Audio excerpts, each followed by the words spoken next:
And I hadn't made a video in a while, so I figured I'd make a, not really a review, but living with the V Strom for 8,000 miles now.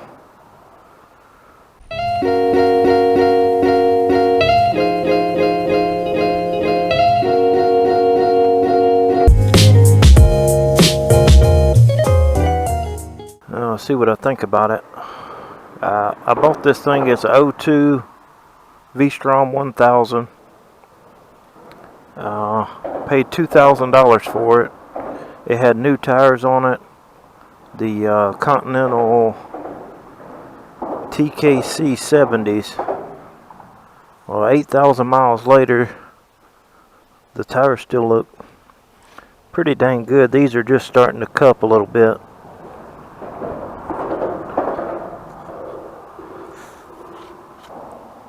Rear still looks good, so I'm real happy with the Continentals the fella put on there. I haven't put any money into it at all. It came with the pannier racks. The top case came off my Concours. The only thing I put on it was these Tusk bark busters, and I just put the stock roost guards on there just the other day. Only problem I've had is the right after I got it, the low beams quit working. Ended up just being a harness that plugs in for the headlights. Little white wire had a bad connection.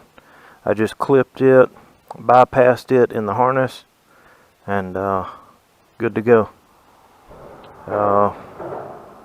So it's cost me nothing so far to own it, other than the $2,000 when I bought it.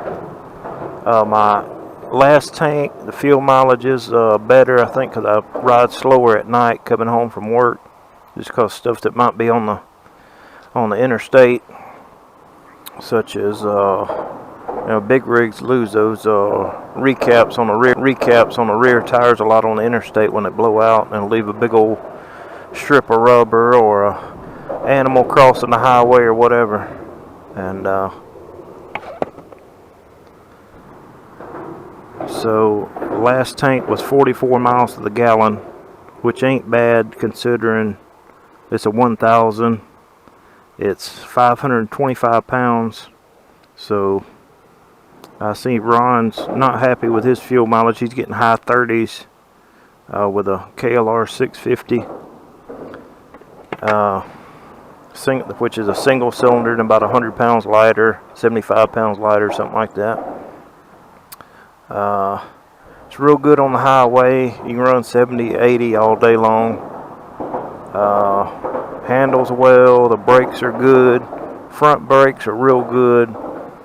Rear does the job, and they ain't nothing special. This one don't have ABS. I don't know if it was an option in 02 or if it's just so old it didn't have it. Other than that, I don't really have any complaints. Ground clearance is not very good, and if you're tall like Scratch, I don't know how tall he is, but I noticed he has a taller seat on his seat concept seat on his KLR, and he lowered the pegs. So I feel like at whatever height he is, I'm 6 foot, and I'm comfortable, but I could stand a little more. I don't have as much leg room as I do on the KLR. I think Scratch might be a little cramped on here, and that might have something to do with that Sergeant seat. I got the stock seat, but I've never put it on there. But I think this seat's a little lower. So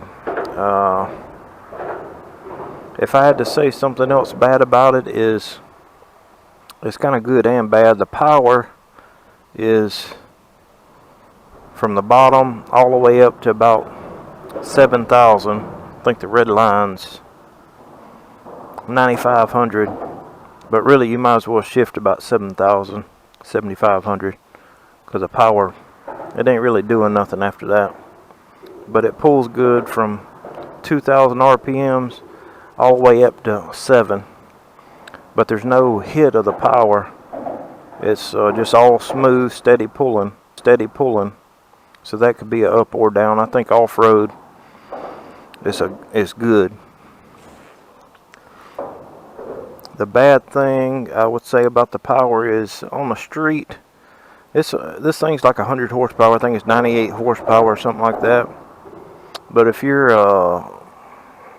into speed and all that, it is kind of bland, like, because there's no hit to the power. It'll get up and go, but there's no time where you're like, wow, this thing's scary or fast. It's just smooth and easy to ride. First gear, it will stand up just by twisting the throttle. Second gear, you got to clutch it up. But hey, for $2,000, I think V Strom 1000 is hard to beat. You can find them all day long for between $2,000, $3,000, $3,500. And from what I've seen on I can't think of his name now. The guy Fort 9, Ryan, I think it is. He's got the newer V Strom with a beak up front. I think it's 2013 or 14 and up. And he basically says the same thing about the power. It's just kind of, it's got plenty, but it's not very exciting. So I agree with him. Thank you for watching. I'm going to try to make this where I don't have to do a bunch of editing. I got something coming in from Revzilla that I'll make a video about next. Thanks for watching. Appreciate it.